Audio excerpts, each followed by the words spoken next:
সোমবার সাংবাদিক জুলকার নাইন শাহের বললেন, অন্তর্বর্তী সরকারের গুরুত্বপূর্ণ দুইজন উপদেষ্টা 16 ফেব্রুয়ারি দেশ ত্যাগ করতে পারেন বলে তাদের ঘনিষ্ঠ মহলের বরাতে জানা গেছে। তাদের একজন আজ দুপুর 12টা 50-এ চায়না ইস্টার্নের ফ্লাইটে এবং আরেকজনের সন্ধ্যা 6টা 45-এর এমিরেটস ফ্লাইটে ঢাকা ত্যাগ করার কথা রয়েছে। তিনি সতর্ক করে বললেন, যথাযথ অডিট ক্লিয়ারেন্স এবং নিরাপত্তা ছাড়পত্র ছাড়া এই ব্যক্তিদের দেশ ত্যাগ করতে দেওয়া উচিত হবে না।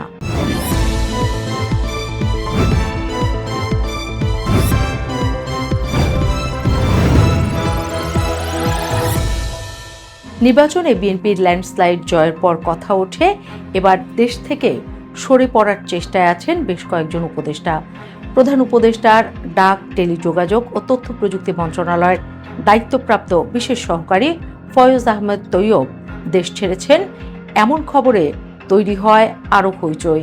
প্রথম আলো নিশ্চিত হতে ফোন দেয় জনাব তৈয়বকে, কিন্তু প্রতিমন্ত্রী মর্যাদা পেয়ে আসা তৈয়ব সাহেব প্রথম আলোর ফোন কেটে দেন। যদিও পরে খুদে বার্তায় পরিষ্কার করেন, 9 ও 10 তারিখ অফিস থেকে বিদায় নিয়েছি, ফরমালি মন্ত্রণালয় থেকে বিদায় দেওয়া হয়েছে। কিন্তু ঘটনা আরেকটু অন্যদিকে মোড় নেয় যখন তিনি প্রথম আলোকেও বলেন না যে তিনি দেশ ছেড়েছেন। প্রশ্ন উঠেছে, দেশ ছাড়া নিয়ে এত রহস্য কেন করছেন ফয়েজ আহমেদ তৈয়ব? তার বিরুদ্ধে এর মধ্যে বেশ কয়েকবার অনিয়ম ও দুর্নীতির অভিযোগ উঠেছে। সামাজিক যোগাযোগ মাধ্যমে ঝড় উঠেছে তার বিরুদ্ধে ওঠা এসব অভিযোগ নিয়ে। বারবার তিনি যুক্তি খণ্ডন করেছেন, বুঝিয়েছেন যে তিনি নির্দোষ। কিন্তু বিএনপি শপথ নেওয়ার আগেই তার এই দেশ ত্যাগ মানুষের মধ্যে প্রশ্নের জন্ম দিয়েছে স্বাভাবিকভাবেই। তৈয়ব পরে জানিয়েছেন, ভালোবাসা দিবসে তার পরিবারের কাছে থাকতেই তার এই দ্রুতগমন। কিন্তু রসিক বিশ্লেষকরা প্রশ্ন তুলছেন, যেই লোক দেশের জন্য পরিবার পরিজন ছেড়ে এতগুলো দিন অকাতরে বিলিয়ে দিলেন, এত কিছু উৎসর্গ করলেন, আর কয়েকটা দিন অপেক্ষা করে নতুন সরকারের শপথ গ্রহণটা তিনি নিজ চোখে দেখলেন না, তাও কেবল ভালোবাসা দিবসের অজুহাতে। যদিও ফয়েজ আহমেদ তৈয়ব তার ফেসবুকে নিজের সব যুক্তি তুলে ধরেছেন। এই পরিস্থিতির মধ্যে জুলকার নাইন শাহের সতর্ক করলেন, দেশ থেকে পালাতে চাইছেন উপদেষ্টারা। প্রশ্ন উঠেছে, কোন কোন উপদেষ্টা দেশ ছাড়তে চাইছেন? এই আলোচনা এগোতে গেলে আমাদেরকে কিছুদিন পেছনের দিকে যেতে হবে। অন্তর্বর্তী সরকারের মেয়াদের শেষ দিকে এসে উপদেষ্টা এবং ঘনিষ্ঠজনদের বিরুদ্ধে ওঠা দুর্নীতির নানা অভিযোগ তখন ডালপালা মেলতে শুরু করেছে।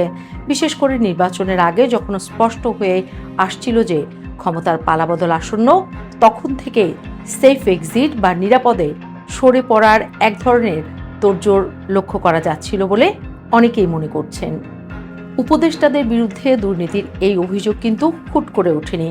গত বছরের আগস্টেই সাবেক সচিব ও বিএনপির চেয়ারপারসন খালেদা জিয়ার একান্ত সচিব ABM আব্দুস সাত্তার একটি বিস্ফোরক অভিযোগ করেছিলেন। তিনি দাবি করেছিলেন, অন্তর্বর্তী সরকারের অন্তত 8 জন উপদেষ্টা সীমাহীন দুর্নীতির অকাট্য প্রমাণ তার হাতে রয়েছে। তখন বিষয়টি নিয়ে রাজনৈতিক মহলে ব্যাপক তোলপাড় শুরু হলেও সরকারের পক্ষ থেকে খুব একটা গা করা হয়নি। কিন্তু এখন যখন ক্ষমতার পালাবদল হয়ে গেছে, তখন সেই 8 উপদেষ্টার তালিকা জনসম্মুখে প্রকাশের দাবি জোরালো হচ্ছে।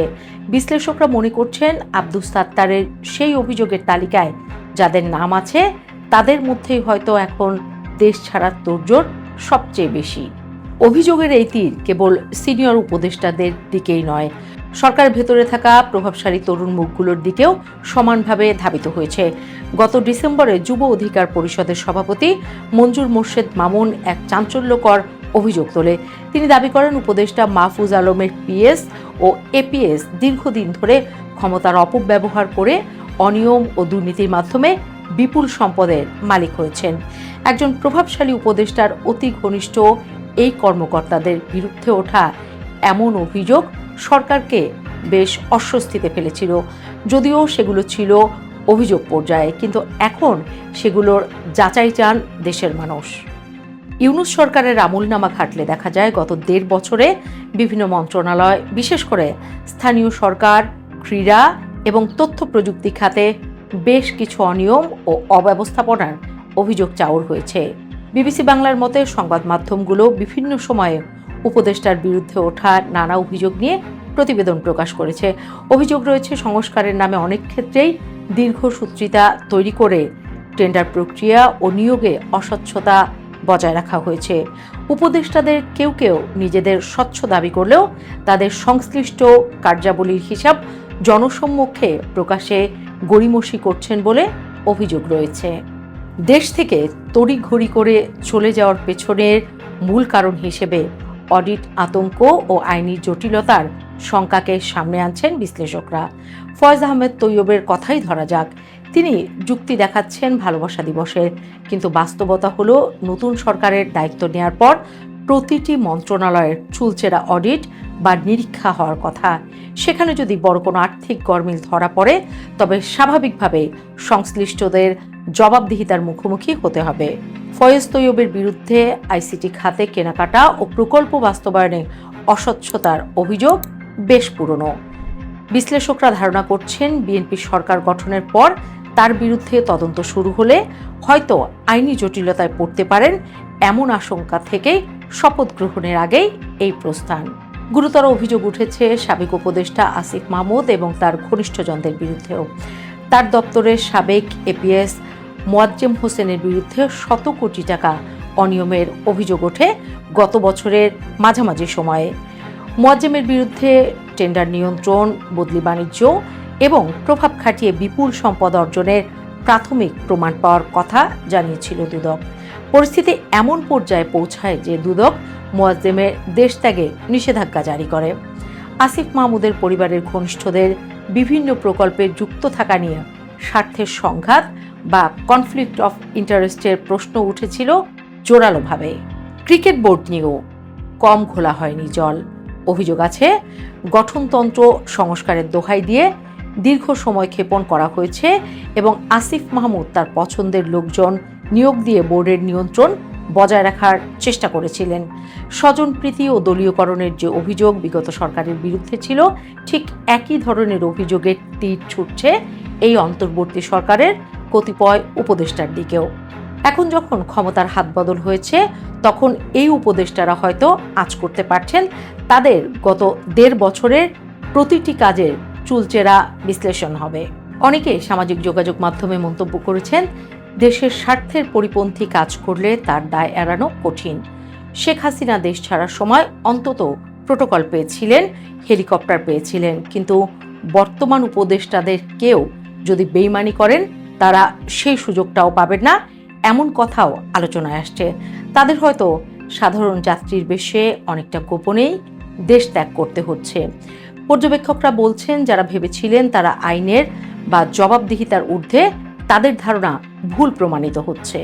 নতুন সরকারের এখন অন্যতম দায়িত্ব হবে অবিলম্বে বিমানবন্দর ও স্থলবন্দরগুলোতে নজরদারি জোরদার করা। জুলকারনাইন শাহের মতে, সাংবাদিকরা যখন সুনির্দিষ্ট ফ্লাইট নম্বর ও সময় ধরে তথ্য দিচ্ছেন তখন সংশ্লিষ্ট কর্তৃপক্ষের উচিত বিষয়টি গুরুত্বের সাথে খতিয়ে দেখা। এবিএম আব্দুস সাত্তারের হাতে থাকা সেই ৮ উপদেষ্টার দুর্নীতির নথিপত্র এবং মাহফুজ আলমের এপিএস পিএসদের বিরুদ্ধে ওঠা অভিযোগের সত্যতা এখন প্রকাশ্যে আসা সময়ের দাবি। যথাযথ অডিট ক্লিয়ারেন্স ও নিরাপত্তার ছাড়পত্র ছাড়া কোনো সাবেক উপদেষ্টা বা তাদের বিরুদ্ধে অভিযোগ থাকা সহকারীদের দেশ ত্যাগ করতে দেয়া উচিত হবে কিনা তা নিয়ে প্রশ্ন তুলেছেন সচেতন নাগরিকরা। তারা যদি নির্দোষ হন তবে দেশে থেকেই তাদের নিজেকে নির্দোষ প্রমাণ করাটাই সমীচীন। পদত্যাগের পর সাবেক হয়ে যাওয়া উপদেষ্টাদের উচিত হবে পলায়নপরতা পরিহার করে সাহসের সাথে পরিস্থিতি মোকাবেলা করা। তারা যদি সত্যি সততার সাথে দায়িত্ব পালন করে থাকেন তবে ভয়ের কিছু থাকার কথা নয়। পুরো দেশ থাকবে তাদের পাশে, কিন্তু তাদের যদি এই তড়িঘড়ি প্রস্থান বেছে নিতে হয় তাহলে জনমনে সন্দেহের দানা বাঁধবেই। নতুন সরকার যেন বিগত ১.৫ বছরের প্রতিটি অভিযোগের সুষ্ঠু তদন্ত করে একটি শ্বেতপত্র প্রকাশ করে, এটাই বড় চাওয়া জনগণের।